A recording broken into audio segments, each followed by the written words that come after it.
ಗೊತ್ತಿಲ್ಲ.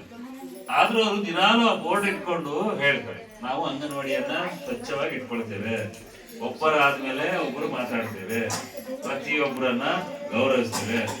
ಯಾಕೆ ಹೇಳ್ತಾರೆ ನೋಡಿ? ಶಾಲೆಗೆ ಹೋದ್ಮೇಲೆ ಪುಸ್ತಕಗಳು ಸಿಗ್ತವೆ, ಓದ್ಬೇಕು ಹೆಂಗೆ? ಯಾವ ಕಡೆಯಿಂದ ಓದ್ಬೇಕು? ಮ್ಯಾಗಿನ ಕೆಳಗೆ ಓದ್ಬೇಕಾ, ಈ ಕಡೆಯಿಂದ ಈ ಕಡೆ ಓದ್ಬೇಕಾ, ಏನ್ ಯಾವಾಗ್ಲೂ ಎಡದಿಂದ ಬಲಕ್ಕೆ ಓದ್ಬೇಕಾ? ಓದೋದು ಹೆಂಗೆ ಅಂತ ಒಂದು ಕಲಿಸ್ಲಿಕ್ಕೆ ದಿನಾಲು ಪ್ರಾಕ್ಟೀಸ್. ನೀವು ಹೇಳಿದ್ರಲ್ಲ, ಯಾವತ್ತು ಒಂದು ದಿವಸ ಮಾಡಿದ್ರೆ ಇದು ಮಕ್ಕಳಿಗೆ ಹೋಗಿಲ್ಲ, ಇದು ದಿನಾಲು ಪ್ರಾಕ್ಟೀಸ್ ಆಗ್ತಾ ಹೋಗುತ್ತೆ.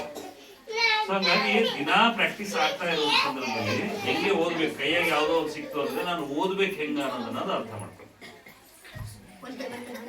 ಕೆಂಪು ಅಥವಾ ಬಾಳೆಹಣ್ಣು ನೀವು ಅರ್ತಿಕೊಂಡು ಅಂತ ಹೇಳ್ತೀವಿ. ಹೋಗ್ಲಿ, ಫಸ್ಟಿಗೆ ಇದು ಮಾಡಿದ್ರು ರಶ್ಮಿಕಾ ರಶ್ಮಿಕಾ ಅಂತ ದಿನಾಲು ನೀವು ಹೆಸರನ್ನ ಕರಿತಿರ್ತೀವಿ. ಆ ರಶ್ಮಿಕಾ ಬರೆಯೋದು ಹೆಂಗೆ ಅಂತ ಅವಳಿಗೆ ರ ಅಂದ್ರೆ ಗೊತ್ತಿಲ್ಲ, ಶಿ ಅಂದ್ರೆ ಗೊತ್ತಿಲ್ಲ, ಶಿ ಮ ಒತ್ತು ಕೊಡ್ಬೇಕು ಅನ್ನೋದು ಗೊತ್ತಿಲ್ಲ, ಕಾ ಅಂದ್ರೆ ಗೊತ್ತಿಲ್ಲ. ಆದ್ರೆ ನನ್ನ ಹೆಸರನ್ನ ಹಿಂಗ್ ಬರೀತಾರಲ್ಲ ಅನ್ನೋದು ಅರ್ಥ ಮಾಡ್ತಾರೆ.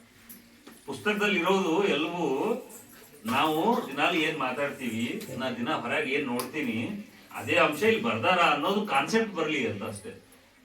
ಮತ್ತೆ ಎಲ್ಲೋ ಒಂದು ಕಡೆ ರಶ್ಮಿಕಾ ಬರೆದ್ರೆ ಅವಳು ಗುರುತಿಸ್ಲಿಕ್ಕಿಲ್ಲ. ಇದೇ ಐಡಿ ಕಾರ್ಡ್ ಅನ್ನ ಕೊಟ್ಟರೆ ಅವಳು ಗುರುತಿಸ್ತಾಳೆ ರಶ್ಮಿಕಾ. ಯಾಕಂದ್ರೆ ದಿನ ಅದು ಪ್ರಾಕ್ಟೀಸ್ ಆಗ್ತಾ ಹೋಗ್ತದೆ. ನನ್ನ ಹೆಸರು ಬಂದ ತಕ್ಷಣ ಒಂದು 10 ಹೆಸರುಗಳಿದ್ರು ಕೂಡ ಇದಲ್ಲ, ಇದು ಅವ್ರ ಚಿತ್ರ ಅನ್ನೋ ರೂಪದಲ್ಲಿ ನೋಡ್ತಾರೆ. ಇದು ಏನು ಅಂದ್ರೆ ಹೇಳ್ತಾರ ಅವ್ರು, ಇದೇನದಪ್ಪ, ಇದೇ ಮುಂದೆ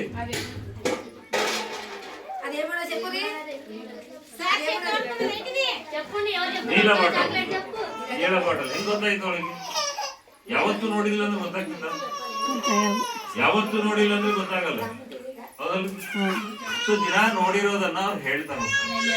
ಸೊ ಹಂಗೆ ದಿನ ತನ್ನ ಹೆಸರನ್ನ ನೋಡ್ತಾ ನೋಡ್ತಾ ಹೋಗ್ತಾ ಹೋಗ್ತಾರಲ್ಲ, ಅದು ಹಾಡ್ಸೋದ್ರಿಂದ 2-3 ಇದಾಗ್ತವೆ. ಏನಂದ್ರೆ ಪದಗಳನ್ನ ಕೇಳಿಸ್ಕೊಳ್ತಾರೆ.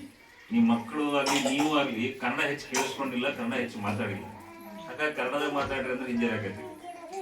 ಈ ಭಾಗದ ಮುದೋಳ್ನಾಗ ಎಲ್ಲರೂ ಒಂದಾದ್ರೂ ತೆಲುಗು ಶಾಲೆ ಅದ ಅಲ್ಲ, ಮಾತು ತೆಲುಗು ಇರ್ಬೋದು, ಆದ್ರೆ ತೆಲುಗು